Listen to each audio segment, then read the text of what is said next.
सवाल मेरा एक और है यहाँ पे कि इमरान खान साहब ने पिछले कुछ दिनों में इस खदशे का इजहार भी किया है कि उनका जो मामला है वो मिलिट्री कोर्ट ट्रायल की तरफ जा सकता है। क्या ये फैज़ हमीद की गिरफ्तारी और इनके ख़िलाफ़ जो कोर्ट मार्शल है ये इमरान खान तक जा सकता है और उनके मिलिट्री ट्रायल तक ये बात जा सकती है? देखिए, एक बड़ी दिलचस्प बात आज इमरान खान साहब ने की है, कल की थी शायद, कि उन्होंने कह दिया कि फैज़ हमीद से हमारा कोई ताल्लुक ही नहीं है। हालांकि खुद इंटरव्यूज़ में बताते रहे कि मैं फैज़ हमीद से सारे काम करवाता था।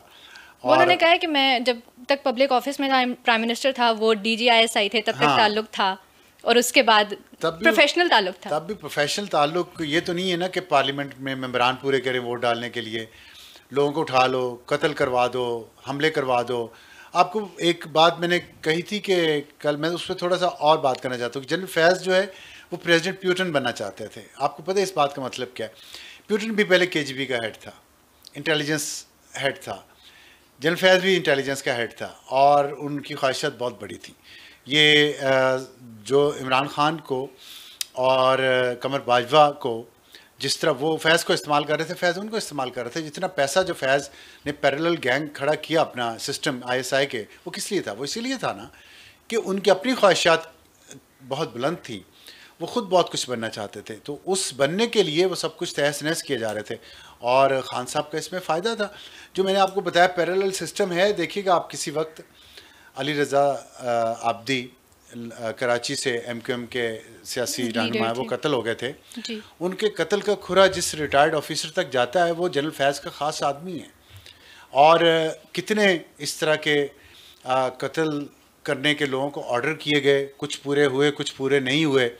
इसकी तफसीलात आ जाएंगी कि वो जनरल फैज़ को इमरान खान की तरफ से आए थे या उनके अपने बॉस की तरफ से आए थे या वो उनका खुद अपना ये फैसला था। आपने कहा कि कहाँ तक बात जाएगी, ये जनरल फैज़ पे डिपेंड करता है कि वो कितनी ज़िम्मेदारी खुद लेते हैं अपने अमाल की, कितनी वो ये साबित कर पाते हैं कि उनको इमरान खान ने डायरेक्ट हुक्म दिया और कितना वो ये साबित कर पाते हैं कि उन्हें जनरल कमर जावेद बाजवा ने ये कहा और कितनी उनकी अपनी ज़ाती ख्वाहिशात थी।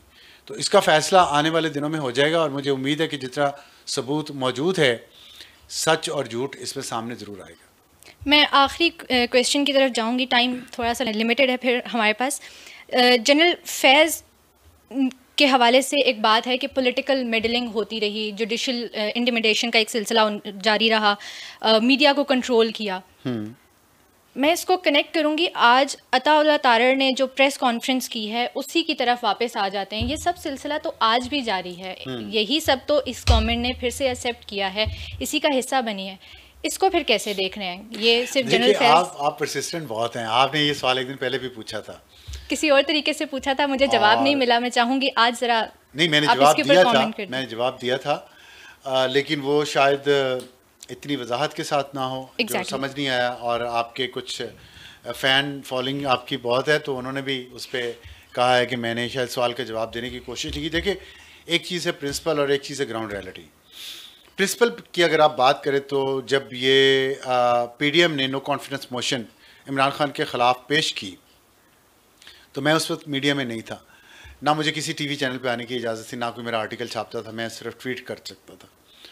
तो एक पाकिस्तान 24 एक न्यूज़ ऑर्गेनाइजेशन है जो ऑनलाइन है और उस पर मैंने आर्टिकल लिखा और उस आर्टिकल में मैंने ये उस वक्त लिखा 2022 में कि ये जो फ़ैसला आप करने जा रहे हैं ये गलत फ़ैसला है और इससे ये होगा कि इमरान खान जो है वो आप उसकी सारी जो गलतियां हैं ये मैंने उसका इस हुकूमत के खाते में पड़ जाएंगी और जो उसकी बैड परफॉर्मेंस है उस वक्त देखें वो बाई इलेक्शंस भी PTI हार रही थी, कोई PTI का टिकट लेने पे तैयार नहीं था, करप्शन के इल्ज़ाम थे, इनएफिशिएंसी के इल्ज़ाम थे, IMF के साथ मुआहिदा तोड़ चुका था पाकिस्तान पेट्रोल की कीमतें कम करके, जो कि उनका एक सियासी फैसला था लेकिन उसके मुआशी असरात बहुत भयानक होने थे जो हुए हैं और बाद में हुए भी। तो लेकिन मैंने उसमें लिखा था कि कुछ तो ऐसा है ना जो इस वक्त ये सब हो रहा है, क्या वो कुछ इतना अहम है कि कई सालों की आईनी और जमहूरी जद्दोजहद को उसकी भेंट चढ़ा दिया जाए। और उस वक्त हो पता क्या रहा था, आज मैं आपको वो हकीकत बताता हूँ। उस वक्त हो ये रहा था कि जनरल बाजवा एक और एक्सटेंशन चाहते थे और इसलिए वो डबल ट्रिपल गेम कर रहे थे, PTI के साथ भी गेम कर रहे थे, PTM के साथ भी कर रहे थे और अपने इदारे के साथ भी कर रहे थे। उनकी ये जो लालच थी ओहदे पे बरकरार रखने की अपने आप को, उस वजह से पाकिस्तान इतने बुरे क्राइसिस में चला गया, वरना शायद पीडीएम उस वक्त ये फैसला ना करती, क्योंकि पीडीएम को ये डराया गया कि अगर आपने ये नो कॉन्फिडेंस की ये मोशन इमरान खान के ख़िलाफ़ ना लेके आए तो अगला आर्मी चीफ जनरल फैज़ बन जाएगा, और जनरल फैज़ आर्मी चीफ बन गया तो इस मुल्क में तबाही आ जाएगी। जो आज मैं इस पे ज़रा आता हूँ, तो ये ड्रावा था जिस पे पीडीएम इस डर गई और एक गैर सियासी फैसला किया पीडीएम ने, और उसमें ज़ाहिर उनके अपने मफादात भी होंगे जो उनको भुगतने पड़े, उनको सियासी नुकसान हुआ है, आज तक हुआ है।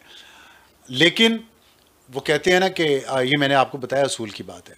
अब वक्त ये है कि हम उस लकीर को या तो पीटते रहें कि वो फैसला सही था या गलत था, वो तो तारीख ने साबित कर दिया कि वो फैसला ठीक नहीं था।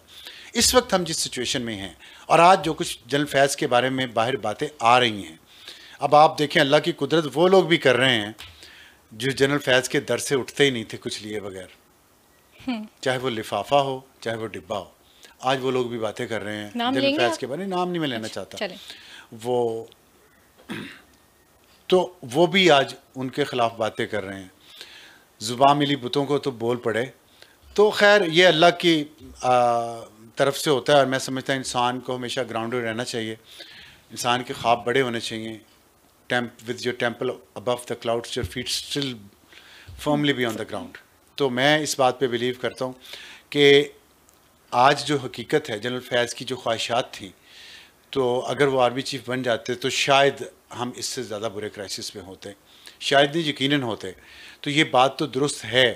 तो ग्राउंड रियलिटीज़ ये हैं कि इस वक्त हमारा मुल्क बहुत बुरे हालात में घिरा हुआ है, और उसमें आपको ये लगता है कि इस्टेब्लिशमेंट और एक हाइब्रिड निज़ाम चल रहा है। हाँ, चल रहा है, लेकिन मैंने आपको उस दिन भी ये बात बताई थी कि इस हाइब्रिड निज़ाम से निकलने का तरीका स्लो एंड स्टडी है। अगर आप एकदम से ये जो स्तून है, ये बैम्बू जो हमने टेंट के नीचे रखा हुआ है, खींच देंगे तो टेंट नीचे गिर जाएगा।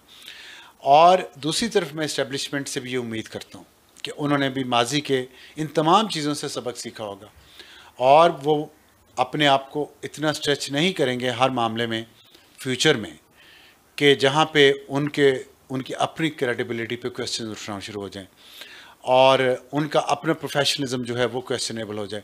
तो इंशाल्लाह मुझे बड़ी उम्मीद है, और उम्मीद मुझे इसलिए है कि मैंने यहाँ रहना है, मेरा सब कुछ यहाँ है। मैं यहाँ के लोगों के लिए बात करना चाहता हूँ। मैं किसी इस्टेब्लिशमेंट, एंटी इस्टेब्लिशमेंट या प्रो इस्टेब्लिशमेंट होकर बात नहीं करना चाहता। मैं एक पाकिस्तानी होकर बात करना चाहता हूँ। मैं चाहता हूँ कि पाकिस्तान के सब लोग खुशहाल हों, यहाँ के गरीब भी एक इज़्ज़त वाली ज़िंदगी गुजारें, मिडिल क्लास भी इज़्ज़त वाली ज़िंदगी गुजारें, और वो तभी हो सकता है जब हम आइन और कानून पर चलें। मुझे पूरी उम्मीद है कि हम इस बहरान में से निकले तो चीज़ें बेहतर होंगी, और ये बहरान, इसमें से निकलने के लिए जो भी है लेसर ईवल समझ लें, ये है, ये रियलिटी है। इस रियलिटी से या तो आप टक्कर मार सकते हैं या आप हिकमत अमली से चल सकते हैं, और हमारे नबी करीम सल्लल्लाहु अलैहि वसल्लम ने भी हमें हिकमत का कहा है। जंग भी उन्होंने की है, जंग बदर में और स्ट्रेटजी थी और फ़तह मक्का पे और स्ट्रेटजी थी। हर जंग जो है वो लड़के या तलवार से नहीं जीती जाती, तलवार भी उठानी पड़ती है, बहादुरी भी दिखानी पड़ती है, कभी लिफ्ट भी करवानी पड़ती है और कभी लिफ्ट नहीं भी करवानी पड़ती। तो इसलिए दुआ करें कि हम इस बहरान से निकल जाएं।